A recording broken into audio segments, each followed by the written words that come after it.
ಜಗತ್ತಿಗೆ ನಿಶ್ಚಿತ ಗುರಿಯು ನೀನು.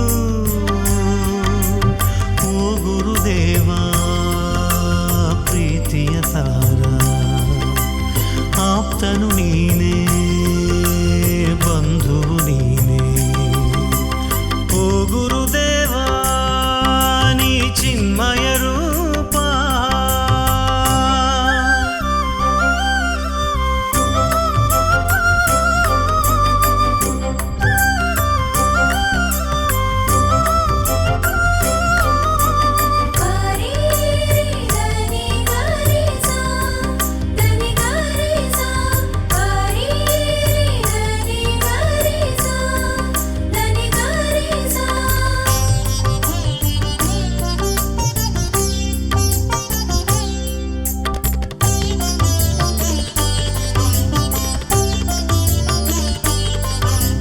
ಸತ್ಯದರ್ಶಕ ನೀನೆ, ಸತ್ಯಪೂರ್ಣನು ನೀನೆ, ಸರ್ವವ್ಯಾಪಿಯು ನೀನೆ, ವಿಶ್ವಜ್ಯೋತಿಯು ನೀನೆ. ಸತ್ಯದರ್ಶಕ ನೀನೆ, ಸತ್ಯಪೂರ್ಣನು ನೀನೆ, ಸರ್ವವ್ಯಾಪಿಯು ನೀನೆ, ವಿಶ್ವಜ್ಯೋತಿಯು ನೀನೆ. ಶಾಂತಿದಾತನು ನೀನೆ, ಆತ್ಮಪ್ರಿಯ ನೀನೇ, ಮುಕ್ತಿದಾಯಕ ನೀನೇ, ಹೃದಯವಂತ ನೀನೇ. ನೀ ಜೀವ ಭಾವ ನೀನೇ ದೇವ. ಪ್ರಿಯ ದೇವಜನರೇ, ನಮ್ಮೆಲ್ಲರ ಬದುಕಿನಲ್ಲಿ ಇಂದು ಮತ್ತೊಂದು ಹೊಸ ದಿನವನ್ನು ದೇವರು ದಯಪಾಲಿಸಿದ್ದಾರೆ. ನಮ್ಮ ಬದುಕನ್ನು ಅವಲೋಕಿಸಿ ನೋಡಿದಾಗ ಇತರರಿಗೆ ಇಲ್ಲದಂತಹ ಅನೇಕ ಅನುಗ್ರಹಗಳನ್ನು ವೈಯಕ್ತಿಕವಾಗಿ ದೇವರು ನಮಗೆ ಅನುಗ್ರಹಿಸಿದ್ದಾರೆ. ಈಗ ನಾವು ಈ ಬದುಕಿನಲ್ಲಿ ಏನೆಲ್ಲ ಪಡೆದಿದ್ದೇವೋ, ಏನೆಲ್ಲ ಆಗಿದ್ದೇವೆಯೋ ಅದೆಲ್ಲ ಆ ಪರಮಾತ್ಮನ ಅನುಗ್ರಹ. ಅದಕ್ಕಾಗಿ ನಾವು ಆ ಸೃಷ್ಟಿಕರ್ತರಾದ ದೇವರನ್ನ ಸ್ತುತಿ ಗೀತೆಯ ಮೂಲಕ ಆರಾಧಿಸೋಣ. ಇಂದಿನ ಆರಾಧನಾ ಕಾರ್ಯಕ್ರಮವನ್ನು ನಡೆಸಿಕೊಡಲು ನಮ್ಮ ಮಧ್ಯೆ ಪೂಜ್ಯ ಗುರುಗಳಾದ ವಂದನೀಯ ಸ್ವಾಮಿ ಮರಿಚೋರವರು ಆಗಮಿಸಿದ್ದಾರೆ. ಅವರಿಗೆ ನಾನು ಹೃತ್ಪೂರ್ವಕವಾದ ಸ್ವಾಗತವನ್ನು ಬಯಸುತ್ತೇನೆ. ಹಾಗೆಯೇ ಇಂದಿನ ಕಾರ್ಯಕ್ರಮದ ಅತಿಥಿಗಳಾಗಿ ಗಾಯಕರಾಗಿ ನಮ್ಮೊಂದಿಗಿದ್ದಾರೆ ಹಡ್ಸನ್ ಸಭೆಯ ಸದಸ್ಯರು Selina Bhaskar, Kusum, by Puttaraju BL, ದೇವನ್ಬು, Puttaraju ರತ್ನ, ಸುಭಾಷ್ ಮನೋಹರ ದಾಸ್ ಹಾಗೂ AG ಪ್ರಕಾಶ್ ರವರು. ಇವರಿಗೂ ನಾನು ಹೃತ್ಪೂರ್ವಕವಾದ ಸ್ವಾಗತವನ್ನು ಬಯಸುತ್ತೇನೆ. ಪ್ರಿಯರೇ, ಸೂರ್ಯನು ಉದಯದಲ್ಲಿ ಉದಯಿಸುತ್ತಿದ್ದಾನೆ. ಸರ್ವ ಸೃಷ್ಟಿಯು ಸಂತಸದಿಂದ ಅರಳುತ್ತಿದೆ. ಗಿಡ ಮರ ಬಳ್ಳಿಗಳು ಹೊಸ ಚಿಗುರುಗಳನ್ನು ಪಡೆಯುತ್ತಿವೆ. ಪಕ್ಷಿಗಳು ತಮ್ಮ ಮುಂಜಾವದ ಹಾಡನ್ನು ಹೊಸ ರಾಗದಲ್ಲಿ ಹಾಡುತ್ತಿವೆ. ವನಸಿಂಹಗಳು ತಮ್ಮ ಶೋಭೆಯ ಪೂರ್ಣತೆಗೆ ಅರಳುತ್ತಿವೆ. ನಮ್ಮ ಹೃದಯಗಳು ಕೂಡ ತಂದೆ ದೇವರಲ್ಲಿ ಎಚ್ಚರಗೊಳ್ಳುತ್ತಿವೆ. ಅವರ ಪ್ರೀತಿಯ ಆಲಿಂಗನದಿಂದ ನಮ್ಮ ಶರೀರ ಆತ್ಮಗಳು ಪುಳಕಿತವಾಗುತ್ತಿವೆ.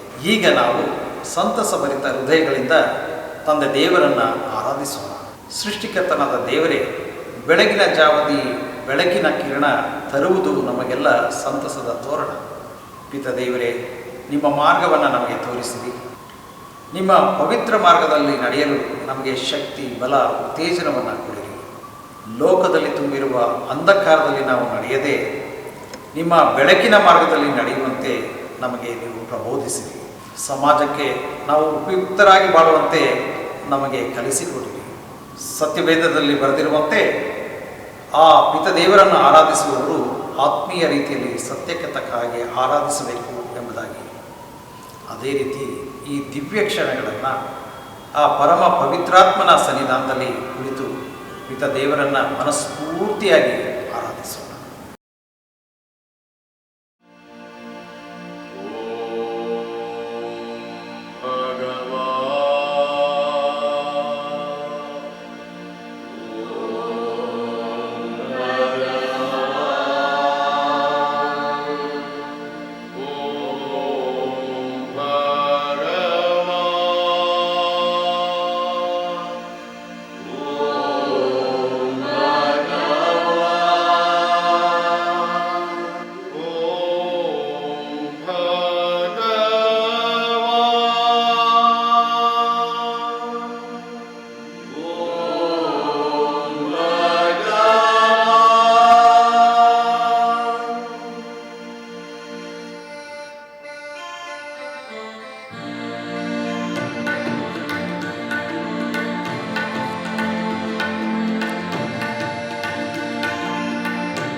ನೀ